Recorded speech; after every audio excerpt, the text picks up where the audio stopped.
The first thing we're going to do is insert a new instrument track. We're going to click on project, go to add track and add instrument track. Then we're going to pick the STI called Kick from the Sonic Academy.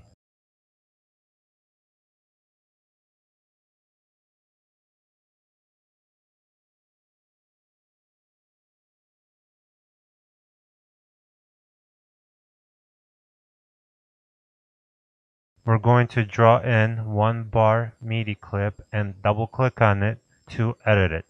Make sure your quantization size and length is set to quarter note. Pick a line tool and draw a horizontal line to create an even 4x4 kick drum beat.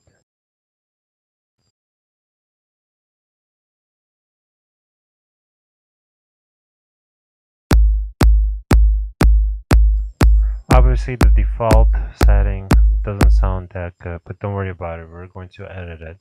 Okay, so make sure you set your BPM to 125. That's a pretty good starting BPM for tech house tracks.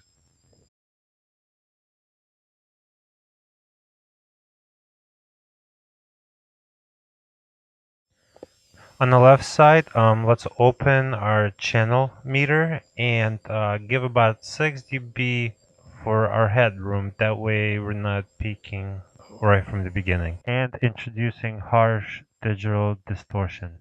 Okay, so let's start creating our own customized kick by opening up the instrument. So as we open up the kick drum synthesizer, the first screen you see is the pitch editing. And basically the way this works is think of it as a kick drum wavelength. The very first harmonics that you're going to see on there are the fastest ones on the left, and then as it goes up, it's going to get, you see that one big dip, and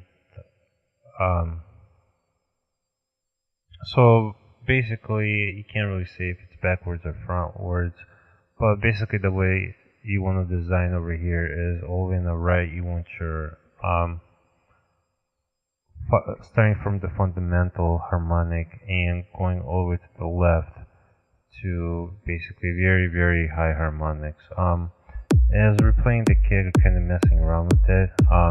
We will be working on this track in the key of G and the G minor, that is, and the keys in G minor would be G, A, B flat, the fourth would be the C, the dominant fifth would be the D, and then you also have E flat, F, and then back to the G.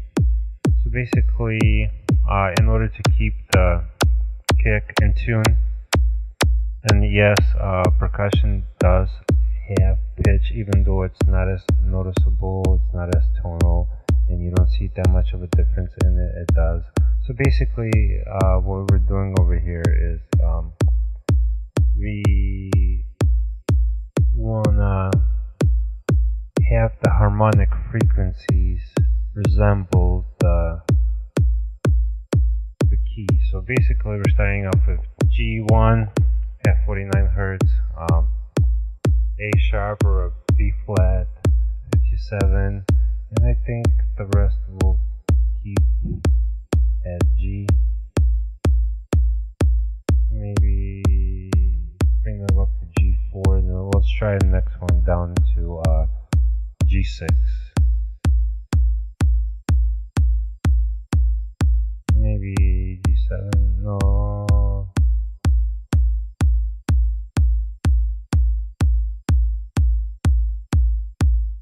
Sounds a little bit wrong there at the G6.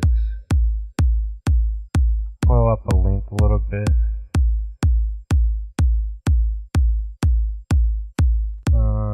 Maybe a little bit longer than this, I'm thinking.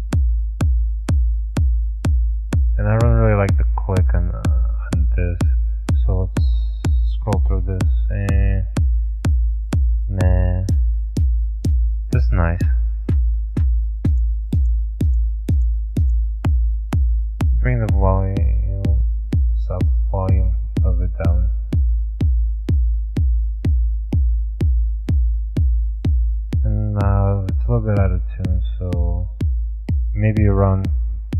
sounds right.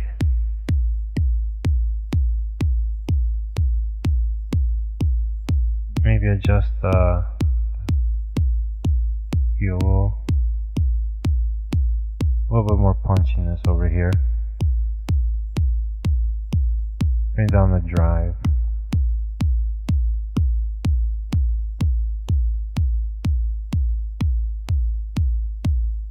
Okay, so amp is basically like your LFO. It's pretty straightforward.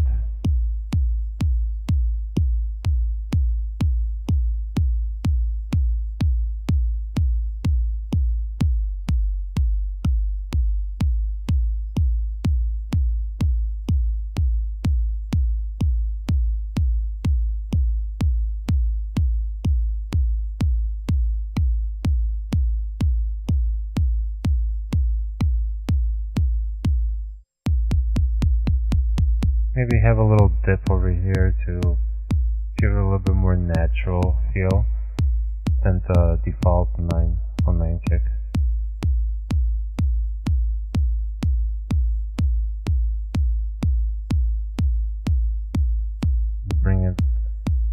Brought that down a little bit just so that it doesn't sound just too round.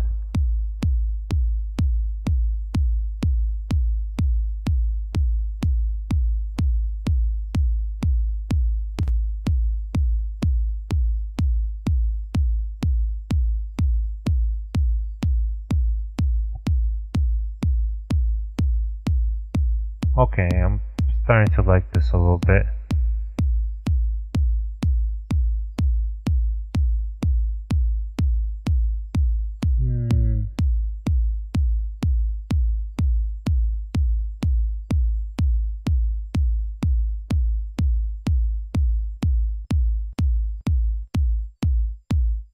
And once again, it is very, very subjective. So pretty much when you're doing this, just tweak it the way you like it. Click is pretty straightforward. Highest at the bottom and then fades down as the time goes. So I don't think I'm going to change anything over here.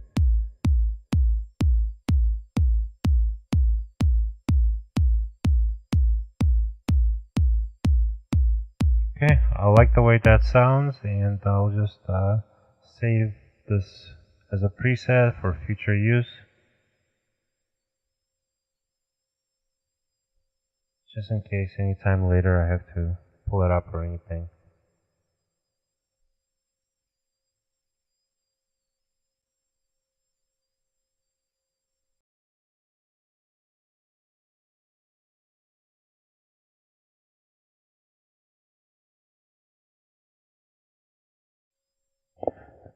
Next, what we're going to do is we're going to insert an EQ.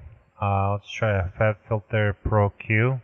And we'll just get rid of the bottom rumble out of there. You know, the one that can't really hear anyways. So just sweep through until you start to hear a little bit something right there. And anything below that is really inaudible. But it is taking a lot of power in your so basically just by getting rid of that you could get your overall mix a lot louder. Let's look at our, oh my god, look at that peak right there. That's a lot of headroom right there. The little transient right there that you want to get rid of.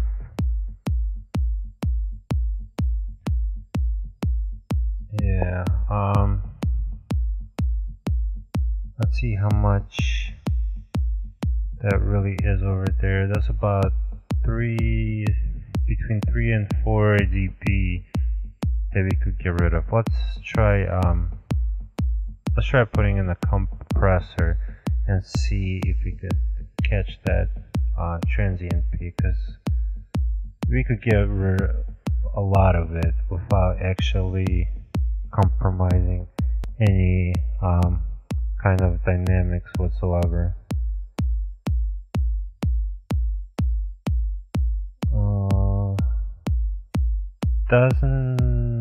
Okay, so we have the tech all the way down, and as we're pushing the threshold, we see nothing is really changing. So I guess the compressor is really not fast enough to catch that peak. Although it does sound like it's doing something.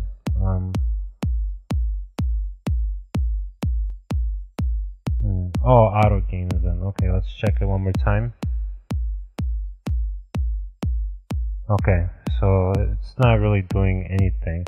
What we could do is we could try putting a transient designer on it. Where's the SPL transient designer? Am I blind? Oh, there it is. Okay.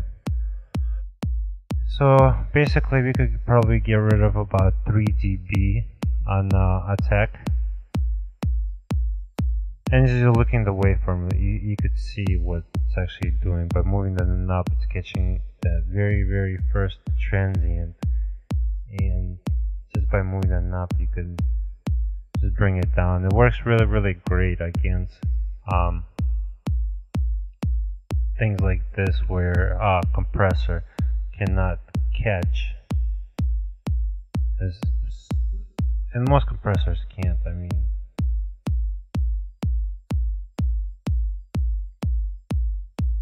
and as you could see, it really didn't do anything. So basically, I'm happy with my kick, and what I'm gonna do is I'm gonna export it and just import it straight back into the Cubase. So make sure your pull and audio track is clicked in.